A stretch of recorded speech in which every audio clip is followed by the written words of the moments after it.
Hello mga mom and sir! Welcome po kayo sa aking channel, ang Mom Floors Channel.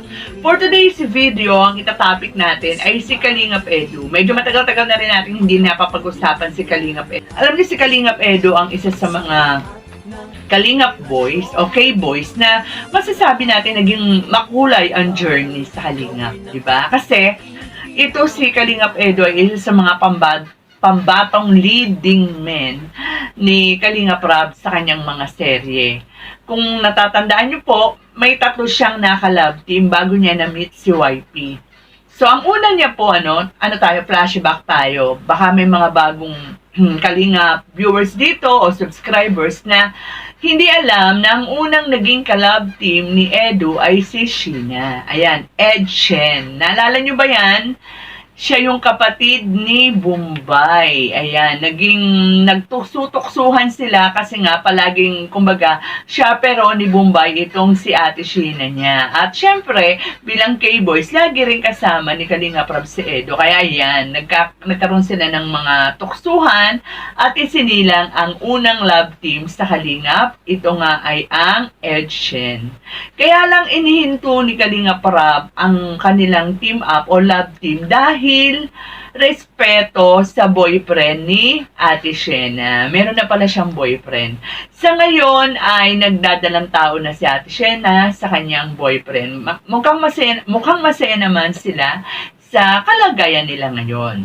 So after Ate Sheena, ang Ed Shen, ay dumating na ito talaga one of successful love team ng Kalingap. Ito nga ay si Rina. Isinilang ang Edren. So, ang Edren, mga Kalingap, ay talagang masasabi natin napakatagumpay, lalo na kung sa dami rin lang ng sponsors. Ang dami nagkagusto sa kanila. Alam naman natin na si Rina ay isa yan, no, sa pinakamalalakas na beneficiary ni Kalingap Rab. Talagang sinubaybayan ang kanilang tambalan.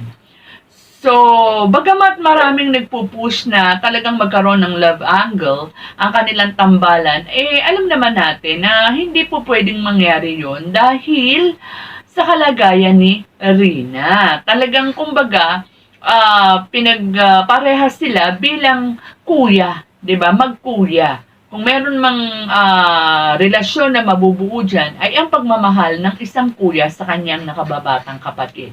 Na nakita naman natin na nagampanan naman yun ni Edu, na yung sakripisyo niya, di ba, lalo na ng mga panahon na hindi pa masyadong magaling si Rina, na nagiging bayolente. Isa si Edu talaga sa hirap na hirap para mag-alaga kay Rina.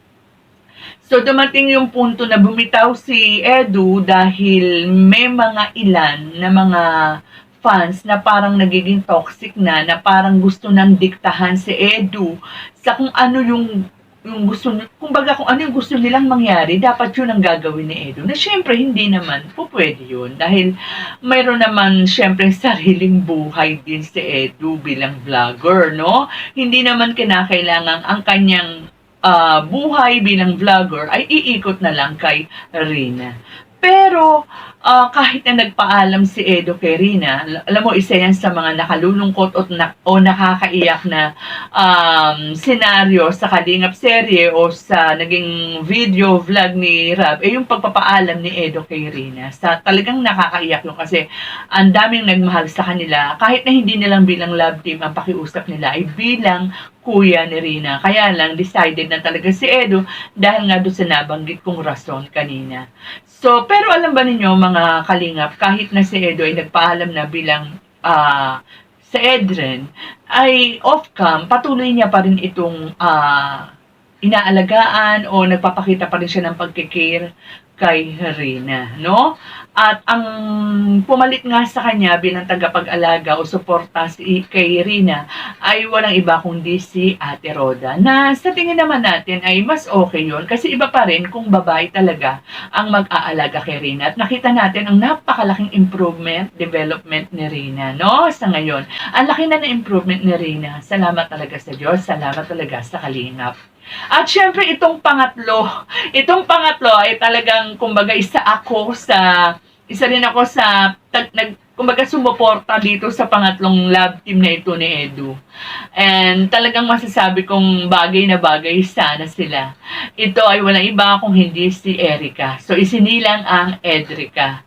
So, ang dami talagang pinakikilig, no? Kumbaga sa artista, sila yung pinakamabigat na naging karibal, no? Ng mga mga kalingap fans sa noon ay napakalakas naman talaga na hanggang pa hanggang ngayon na Rochelle, di ba?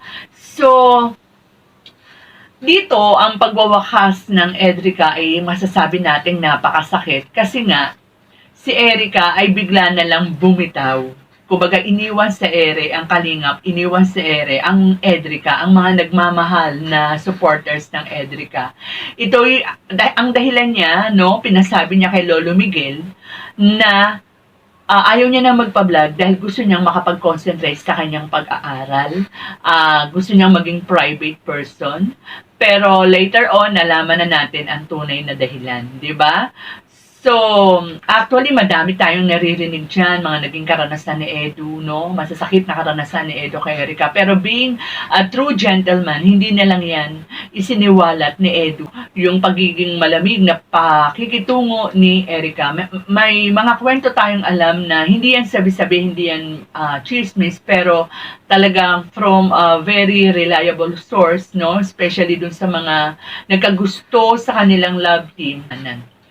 So, sabi nga ng iba, blessing in disguise naman at nakawala o umalis, no? O nabuwag ang Edrica kasi yung pumalit si Edrica, yung ngayon na isa sa masasabi natin kung hindi man pinakamalakas ay isa sa malakas na love team sa kay Kalingap Rab ay walang iba kundi si Beyonce. Kaya isinila ngayon ang Etsy na talaga namang gigiliwan ng marami sa mga Kalingap viewers, no? Kasi si Beyonce talaga hindi lang ganda, no? Hindi lang ganda ang kanyang katangian taglay, kundi yung kanyang kabutihan at ang kanyang kayumian, no? Pagiging mayumi. At talagang masasabi natin bait talaga nitong batang ito, si Beyonce. So, ang hiling, ang wish ng marami, sana ito na nga ang maging forever ni Edu.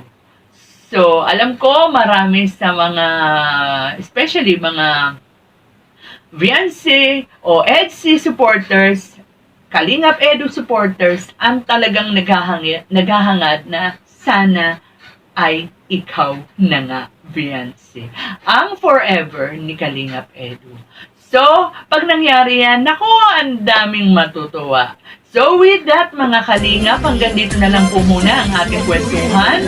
Patuloy po natin suportahan ang mga Kalingap sa pangunguna ng ating founder, Val Santos Lubang, Ate Edna Vlog, Kalingap Rab, Kalingap Edu, and ang lahat ng mga Kalingap partners na patuloy Kalingap sa mga Ingat po tayong lahat and God.